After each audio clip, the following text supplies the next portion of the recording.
It's fun time.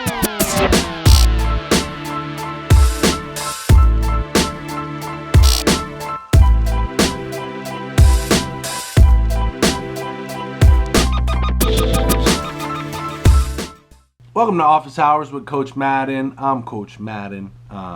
Episode 83. Today should be Tuesday, if I'm uploading these correctly. Happy Tuesday. Hope you're having a good day. The question comes from Snapchat today. If you're not following me on Snapchat, you can go hit me up, John Madden 1882, and ask your question over there. Or on the Instagram, at YouGoProBaseball. You got to add me over there first because I'm private, and then you can send me a message. But I'm answering questions on these two platforms right now. And this one comes from Snapchat, from Alex Skidmore. Hey, I was wondering where in the batter's box should you be standing if you're a power hitter? And is it better to have a wide stance or a narrow stance? Good question.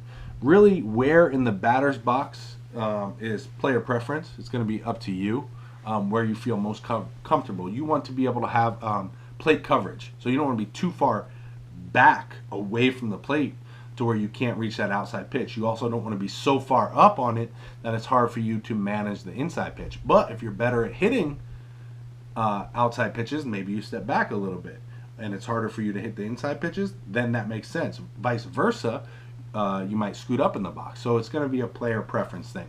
Now, the only reason I would scoot back in the box this way versus this way, closer to the pitcher or closer to the umpire, would be if that guy is a junk ball pitcher, I might scoot up a little bit. Or if he's blowing gas, I might scoot back a little bit. So that's the only time I would move that way in the batter's box. Now, to answer your question about is it better to have a wide stance or a narrow stance, I definitely like a wider stance over a narrow stance, because in hitting, we want to create a little bit of linear energy first. And if we're standing with our feet real close to each other, it's hard to get energy going this way. With our feet under our shoulders, that's almost like if we're going to jump, right? But since we're trying to move this way a little bit, we want to get a little bit wider. Another great tip that you want to do is you want to knock your knees in just a little bit, okay? Let me stand up and show you this, because this is very important, and I see a lot of guys not doing this. So hopefully you can see my knees. But when I get set up, okay, I'm definitely a little bit wider than shoulder width apart, but when I get set up, I don't want my knees to be over my feet. I want to take my knees and kind of just knock them in a little bit right here.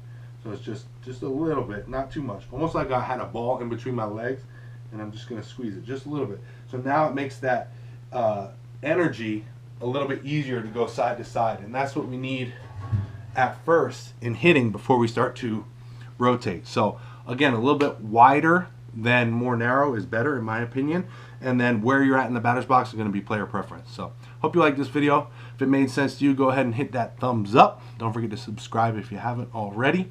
Hit me up on Snapchat and Instagram, and I'll see you in the next video.